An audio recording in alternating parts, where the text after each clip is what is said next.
Hello everyone, welcome to my channel Tanuja by studies. और चलिए next chapter शुरू करते हैं हम, which is chapter 18 body fluids and circulation. Quickly इस चैप्टर को ख़त्म करते हैं, पहले तो स्टार्ट करते हैं, राइट। ओके, तो चलिए सी बेसिकली हम इसमें पूरे ब्लड के बारे में बात करने वाले हैं, पूरे सर्कुलेटरी सिस्टम के बारे में बात करने वाले हैं, एंड हार्ट के। एंड ट्रस्ट में हम बहुत अच्छे से क्लियर करेंगे, यू विल इसके बाद आपको कोई डाउट भी नहीं रहेगा। चलिए स्टार्ट करते हैं। So you have learn that all living cells have to be provided with nutrients, oxygen and other essential substances। एक सिंपल सा फंडा है कि सेल को अगर काम करना है तो उसको ऑक्सीजन चाहिए, उसको खाना भी चाहिए। पर उस खाना और ऑक्सीजन दोनों क्यों चाहिए? क्योंकि उस खाने को फर्दर वो ऑक्सीजन से ऑक्सीडाइज करके फिर एनर्जी बनाती है, और फिर उस वो एनर्जी को वो सेल यूटिलाइज करती है अपने डिफरेंट पर्पस के लिए। तो यहाँ पे वही बोल रहा है। सो ऑल्सो द वेस्ट और हार्मफुल सब्सटेंस प्रोड्यूस, अब ऑब्वियसली ये रिएक्शन होगी तो कुछ ना कुछ प्रोडक्ट बनेगा, और उस प्रोडक्ट में एनर्जी तो बनी रही है, बट एज अ वेस्ट और बाय प्रोडक्ट कुछ हार्मफुल सब्सटेंस बन रहे हैं। They have to be removed continuously for healthy functioning of tissue. अब हाँ, टिश्यू से आपको रिमूव करना भी ज़रूरी है। So it is therefore essential to have efficient mechanism for the movement of these substance to the cell and from the cell। ठीक है ना, कि या तो ये सब्सटेंस सेल के पास जाए, कौन सी सब्सटेंस? बेनिफिशियल सब्सटेंस, और हार्मफुल सब्सटेंस सेल से रिमूव हो जाए। So different group of animal have evolved different methods for this transport। Simple group of animal have evolved, okay, simple organism like sponge and coelenterate, they circulate water from their surrounding through their body cavities to facilitate the cells to exchange their substance. क्योंकि ये बहुत ही simple level के organism है, single cellular organism है, direct water के contact में रहते हैं या बाहर के एटमॉस्फेयर के कांटेक्ट में रहते हैं, तो बॉडी के सरफेस जो है उससे ही डायरेक्ट एक्सचेंज हो जाता है। O2 अंदर चली जाती है एंड CO2 बाहर चला जाता है। तो कोई पर्टिकुलर ऑर्गन नहीं चाहिए, कोई सिस्टम नहीं चाहिए, डायरेक्ट सरफेस के थ्रू हो जाता है। More complex organism use special fluids within their body to सब ट्रांसपोर्ट सच मटीरियल। ठीक है ना, अब कुछ को जो कॉम्प्लेक्स है उन्हें पर्टिकुलर फ्लूइड चाहिए जो इन मटीरियल को लेके जाए और बाहर निकाले या फिर लेकर आए। So blood is the most common used body fluid by which of higher organism include human for this purpose। ठीक है बेटा। So another body fluids, it is also lymph, also help in the transport of certain substances। okay, तो यहाँ याद रखना blood and tissue lymph ये दो body fluids है हमारी बॉडी में। अगर आपको प्रीडोमिनेटली पूछा जाए कि भाई कौन से बॉडी फ्लूइड्स है, तो इस ब्लड एंड लिम्फ ये दोनों ही हमारे यूजफुल सब्सटेंस या फिर हार्मफुल सब्सटेंस के पूरे ट्रांसपोर्ट में हेल्प करते हैं। So in this chapter you will learn about the composition and properties of blood and lymph। Okay, lymph को हम एक दूसरा नाम भी बोलते हैं टिश्यू फ्लूइड, वेरी इंपॉर्टेंट, याद रखना। And the mechanism of circulation of blood also explain here in. Okay okay, तो चलिए शुरू करते हैं, ब्लड को शुरू करते हैं। So blood is a special connective tissue consisting of fluid matrix, plasma and formed elements. Sorry, ठीक है, क्या क्या बना होता है? एक मैट्रिक्स होता है, मतलब कि एक आप बोलेंगे एक उसमें जेली लाइक सब्सटेंस होगा जिसके अंदर चीज़ें पड़ी रहेगी। सो मैट्रिक्स होता है, प्लाज्मा होता है, और कुछ फॉर्म एलिमेंट्स होते हैं, यानी कि कुछ उसमें सेल्स होते हैं। सो प्लाज्मा इज अ स्ट्रॉ, अब प्लाज्मा की बात करें, it is a straw coloured, मतलब एकदम लाइट पेल येलो कलर रहता है, विस्कस फ्लूइड रहता है, constituting nearly 55% of the blood. ठीक है ना, अगर हम इसमें बात करें कि फ्लूइड कितना रहता है इसके अंदर, तो फ्लूइड कितना रहता है इसके अंदर? 55%। ठीक है ना, okay. And 90 to 92% of plasma is water, उसमें आप देखेंगे करीब 90 से 92% वाटर रहता है। और क्या करता है? Protein contribute 6 to 8% of it, है ना। तो याद रखना जो प्लाज्मा है वो ब्लड का, देखिए इसको मैं दोबारा बताती हूँ कि ब्लड जो है उसमें दो चीज़ है, उसमें है प्लाज्मा एंड दूसरा क्या है? ये फॉर्म एलिमेंट। ठीक है, फॉर्म एलिमेंट। तो ये जो प्लाज्मा है ये कितना परसेंट करता है? 55% है, और फॉर्म एलिमेंट 45% है। अब प्लाज्मा की बात की जा रही है, इस 55% में क्या क्या है? वाटर है, ठीक है ना, प्रोटीन है जो कितना है? 6 to 8% इसमें प्रोटीन प्रेजेंट होता है। ओके, फिर इसके अलावा fibrinogen, globulin and albumin, they are the major protein are present, है ना। तो ये जो प्रोटीन है, इस प्रोटीन के अंदर ये तीन प्रोटीन आ जा रहे हैं आपके, fibrinogen, globulin, albumin. Very important, बहुत बार इसका क्वेश्चन फ्रेम होता है। ओके, चलिए बात करते हैं। तो फाइब्रिनोजन क्या कर रहा है? So fibrinogen are needed for clotting और कोएगुलेशन ऑफ ब्लड। ठीक है ना बेटा, ओके। सो ग्लोबुलिन का काम क्या है? They are involved in defence mechanism of the body. And albumin का काम है ऑस्मोटिक बैलेंस। तीनों का काम ध्यान रखना है आपको बहुत प्रॉपरली, इस पे क्वेश्चन बनता भी है, तो मैं वापस से बता देती हूँ। फाइब्रिनोजन का काम है क्लोटिंग में, ठीक है, क्लॉटिंग में रोल प्ले करता है। ग्लोबुलिन का काम है, आप उसको साइड में अपनी एनसीईआरटी में लिखते जाइए, ओके, किस में है? डिफेंस में, डिफेंस मैकेनिज्म में। और एल्बुमिन का काम है ऑस्मोटिक बैलेंस में, ऑस्मोटिक बैलेंस, ठीक है, ओके, मतलब कि आयनिक बैलेंस को मेंटेन करता है। तो plasma also contain small amount of minerals like sodium, calcium, magnesium, HCO3, chloride etcetera. ये कुछ इससे मिनरल्स भी होते हैं।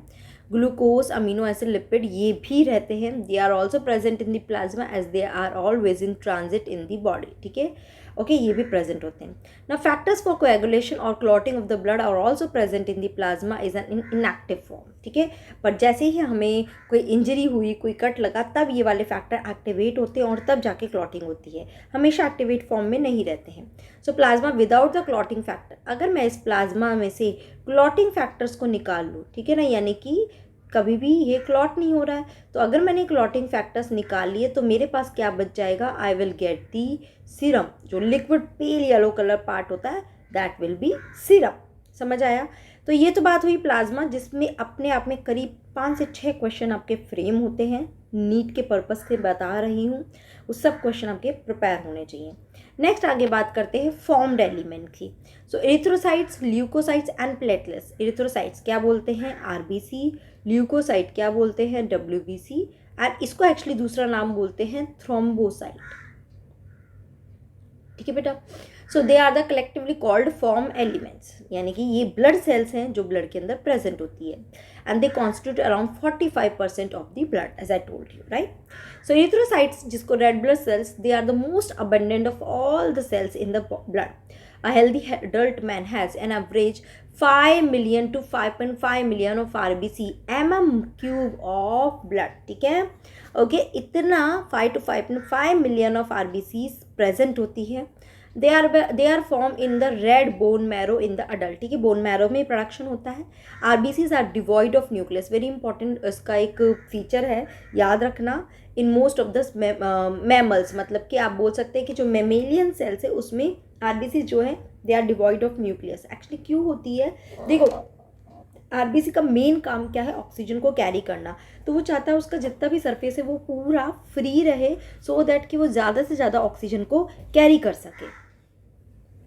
सो क्लियर हुआ है ये वाला पॉइंट, ठीक है।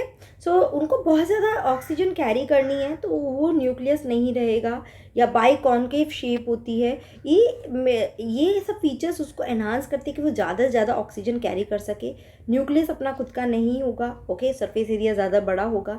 इनके पास अपना वो भी नहीं होता है, एंडोप्लाज्मिक रेटिकुलम भी नहीं होता, तो ये अपने लिए कोई भी एनर्जी को यूज़ नहीं करती हैं, ऑक्सीजन को खुद के लिए यूज़ ना करके बस टिश्यू को ऑक्सीजन प्रोवाइड करती है, okay. They have a red colour iron containing complex protein called haemoglobin, has the colour and name of the cell, ठीक है ना। तो हीमोग्लोबिन, इसके अंदर जो पिगमेंट होता है, जो प्रोटीन होता है, एक्चुअली प्रोटीन का नाम क्या है? Haemoglobin. A healthy individual has 12 to 16 gram of haemoglobin in every 100 ml of blood, ठीक है, इतना रहता है एक हेल्दी पर्सन का। These molecule play significant role in transport of respiratory gases, यानी कि मेनली बात कर रहे हैं ऑक्सीजन की, वैसे ये CO2 को भी ट्रांसपोर्ट करता है। So RBC have an average life of span of 120 days, after which they are destroyed in spleen. That's why spleen is known as graveyard of RBCs, ठीक है। लिवर में भी जाके कुछ RBCs ब्रेक ऑफ होते हैं, बट मेनली स्प्लीन में RBC जिसका जो लाइस होता है, मतलब लाइस इन द सेंस कि मतलब जब वो एक 120 डेज़ के बाद वो अपना आप ही डाई होने वाली है, तो वो सब कहाँ चली जाती है? ग्रेवयार्ड, यानी कि स्प्लीन में जाती है, ठीक है। तो ये कुछ फीचर्स हुए किसके? उसके हुए एरिथ्रोसाइट्स के। क्लियर है ये वाले फीचर्स? अब आगे बात करते हैं। Next is what? Leucocytes. They are also known as white blood cells as they are colourless due to the lack of haemoglobin. इसके अंदर कोई हीमोग्लोबिन नहीं होता है, ये कुछ कैरी करने का काम नहीं करती है, इसलिए ये कलरलेस होती है। दे आर न्यूक्लिएटेड, ध्यान रखना, RBC ई न्यूक्लिएटेड है, ई न्यूक्लिएटेड बोलते हैं, ठीक है, यानी कि न्यूक्लियस नहीं है और ये न्यूक्लिएटेड है। And relatively lesser in number which are average 6 to 8,000, ये 6 to 8,000 है, हैं वो 5 to 5.5 मिलियन है। Leucocytes are generally short lived, okay, ये 3-4 वीक का ही रहता है इसका पीरियड। And we have two main category of WBCs, granulocytes and agranulocytes. अब क्या डिफरेंस है?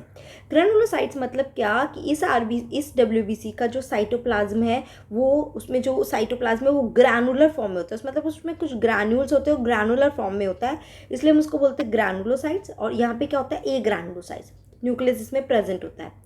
Now neutrophils, eosinophils and basophils are different type of granulocytes, है ना। तो मैं अगर मैं यहाँ पे एक क्लासिफिकेशन लिखना चाहूँ तो देखिए 2 कैटेगरी हो गई, एक हो गया ग्रैनुलोसाइट्स और एक हो गया ए ग्रैनुलोसाइट्स, ठीक है। नाउ ग्रैनुलोसाइट्स जो है उसमें 3 कैटेगरी आ जाती है आपकी, कौन कौन सी? Neutrophil, okay, eosinophil and basophil,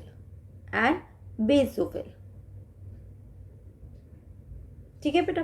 okay, so while lymphocytes and monocytes are the agranulocytes, मतलब क्या इसके अंदर जो कैटेगरी है वो कौन कौन सी है? एक आती है लिम्फोसाइट और दूसरी कैटेगरी आती है विच इज़ दी मोनोसाइट। देखिए मैं जो पढ़ती जा रही हूँ वही बताती जा रही हूँ आपको, वैसे ही hand to hand. Now neutrophils, they are the most abundant cell, 60 to 65% of total RBCs। तो ये आपको थोड़ा परसेंटेज ध्यान रखना है, ये करीब 60 to 65 या 68 मैंने यहाँ पे लिख दिया, सॉरी 65% होती है। बेसोफिल आर लीस्ट, ये बहुत कम होती है, 0.5 to 1% ही रहती है among them, okay. And neutrophil and monocyte कितनी रहती है? 6 to 8%, जिसका बता रखा है बस उतना ही ध्यान रख लीजिए, okay. And are phagocytic cell which destroy foreign organism entering this cell. तो न्यूट्रोफिल्स के लिए और किसके लिए बोल रहा है? न्यूट्रोफिल्स के लिए और बेसोफिल, ये दोनों के लिए क्या बोल रहा है कि ये फेगोसिटिक नेचर की होती है। फेगोसिटिक यानी कि आप इसको समझिए सिंपल सी लैंग्वेज में, एंगल्फ कर लेना, किसी चीज़ को खा जाना और फिर अपने अंदर उसको डाइजेस्ट करते रहना, those are called phagocytic cell, okay. So ये डिस्ट्रॉय कर लेती है, कोई भी फॉरेन ऑर्गेनिज्म आता है या पैथोजन आता है तो ये इसको खा जाती है। बेसोफिल्स क्या करती है? They secrete the certain chemicals, ये कुछ केमिकल ऐसे सिक्रेट करती है जो कौन कौन से होते हैं, like histamine, serotonin, heparin, and they are involved in inflammatory response, ठीक है। ये क्या करते हैं सारे? ये इन्फ्लामेटरी रिस्पॉन्स क्रिएट करते हैं, जिसकी वजह से डिफेंस में, ये भी एक्चुअली एक डिफेंस मैकेनिज्म का ही रिस्पॉन्स है। इन्फ्लामेशन यानी कि आप बोल सकते हैं स्वेलिंग क्रिएट होता है इन सब हार्मोन के, हार्मोन या केमिकल सब्सटेंस बोलेंगे, नॉट एग्जैक्टली हार्मोन हम बोलेंगे, ये कुछ chemical substance inflammatory response create करते हैं। फिर इओसिनोफिल्स के लिए आते हैं, जो कितना प्रेजेंट होता है? 2 to 3% ही प्रेजेंट होता है। ये रेजिस्ट करता है infection and also associated with allergic reaction, ठीक है ना। तो बेसिकली ये किसके लिए? एलर्जिक रिस्पॉन्स के लिए रिस्पॉन्सिबल होता है, जैसे कि पोलन ग्रेन एलर्जी या डस्ट एलर्जी।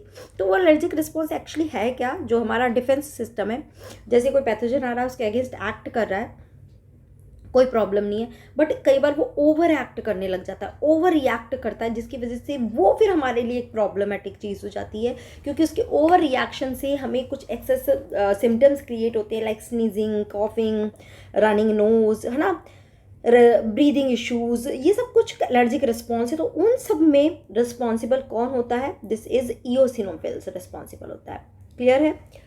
फिर आ जाते हैं लिम्फोसाइट्स की बात, जो कितनी परसेंट में होती है? 20 to 25% होता है ये लिम्फोसाइट, ओके, 20 to 25%। और इसमें 2 लिम्फोसाइट्स होते हैं, B lymphocyte and T lymphocyte, ठीक है ना बेटा, 2 बेसिकली। तो there 2 major type, B and T form. Both B and T lymphocytes are responsible for immune response of the body. ये आप ऐसा समझ लीजिए कि ये मेन एक्शन हीरो है ना, जो काम करते हैं। और नीचे ये छोटे छोटे उनके सोल्जर्स हैं, जिनको वो अपना थोड़ा काम पकड़ाते हैं। बट ये 2 मेन एक्शन हीरो है, जो कोई भी पैथोजन है उसमें काम करेगा। बी क्या करेगा? एंटीबॉडीज़ बनाएगा। टी लिम्फोसाइट पूरी इम्यून सिस्टम को एक्टिवेट कर देता है, पूरा एक सेल्यूलर इम्यूनिटी क्रिएट करता है, मतलब पूरे सिस्टम को एक्टिवेट कर देता है। समझ में आ रही बात? तो देखिए यहाँ पे कुछ डायग्राम दिए हुए हैं आरबीसीज के, प्लेटलेट्स कुछ इस तरह के, इओसिनोफिल्स जिसमें ना बायलोब्ड न्यूक्लियस होता है, as you can see over here also, ये बायलोब्ड न्यूक्लियस है, ओके। बेसोफिल्स इस तरह से, यहाँ पे मल्टी लोब होता है, न्यूट्रोफिल्स में मल्टी लोब होता है, you can see multiple lobes of nucleus are there, multi lobe है, ठीक है। फिर है टी लिम्फोसाइट्स, मोनोसाइट्स है, फिर टी लिम्फोसाइट्स एंड फिर बी लिम्फोसाइट्स है। तो ये तो डायग्राम दिए हुए हैं, आपको समझ में आया ओवरऑल हमने क्या बात करी WBCs में। बेसिकली इसका रोल है डिफेंस मैकेनिज्म में, और ये सारी सेल का अलग अलग रोल है, सबके अलग अलग रोल हमने डिस्कस किए। सब पे क्वेश्चन, अगर मैं सिर्फ WBC पे क्वेश्चन फ्रेम करने जाऊँ तो अराउंड 10 क्वेश्चन मेरे यहीं से ही फ्रेम हो जाते हैं। तो समझ रहे हो, इम्पॉर्टेंस समझ रहे हो टॉपिक्स की, 10 क्वेश्चन करीब वहाँ से फ्रेम हो सकते हैं। ठीक है, नेक्स्ट ले लेते हैं थर्ड नंबर का, platelets. They are also called as thrombocytes, are cell fragments produce from the megakaryocytes. ये मेगाकैरियोसाइट्स क्या है? They are the special cells in the bone marrow. सब कुछ प्रोडक्शन बोन मैरो में ही हो रहा है, पर बोन मैरो में एक स्पेशल टाइप की सेल होती है जिसको हम बोलते हैं मेगाकैरियोसाइट्स। ये करती हैं थ्रोम्बोसाइट्स का formation. So blood normally contain 1,50,000 to 3,50,000 platelets पर mm क्यूब। ठीक है, इतना प्लेटलेट्स होता है। Now platelets can release a variety of substance, most of which are involved in the coagulation or clotting of blood. Basically इसका role क्या है? Clotting के लिए रिस्पॉन्सिबल है। अगर है ना किसी की बॉडी में प्लेटलेट्स नहीं होंगे तो क्या होगा, मान लो कहीं कट लगा तो ब्लड कंटिन्यूसली लॉस होता जाएगा, और उसकी वजह से बीपी भी बहुत ज़्यादा लो हो जाएगा। तो ये बीपी को भी रेगुलेट करने में हेल्प करती है, राइट। सो अ रिडक्शन, अभी समझ आ रहे हो बीपी क्यों लो हो जाएगा? देखिए ब्लड वेसल्स में से जब ब्लड निकल गया तो अंदर ब्लड कम रह गया, तो ब्लड का प्रेशर वॉल पे कम जाएगा, that is BP, blood pressure low हो गया। ठीक है, so a reduction in their number can lead to clotting disorder which will lead to excessive loss of blood from the body. समझ में आया यहाँ तक? चलिए आगे। ओके चलिए, तो ये थोड़ा सा ब्लड ग्रुपिंग करते हैं, या कोएगुलेशन ब्लड। ओके चलिए आज इतना ही ख़त्म करते हैं। नेक्स्ट में मैं पूरा ब्लड ग्रुप, RH फैक्टर पूरे को एक साथ हम समझेंगे, और बहुत अच्छे से समझेंगे, एकदम डायग्रामेटिक वे में समझेंगे, एंड आपको अच्छे से क्लियर भी होगा। ठीक है ना। आज एक्चुअली थोड़ा सा शॉर्ट वीडियो रखना पड़ेगा, तो आज इतना ही करते हैं। कल नेक्स्ट क्लास में हम इसका काफ़ी बड़ा पोर्शन कवर करेंगे। ठीक है, चलिए take care, bye bye, keep doing study. यहाँ तक कोई डाउट हो तो प्लीज़ मुझे कॉमेंट बॉक्स में ज़रूर से बताना। Okay, bye bye.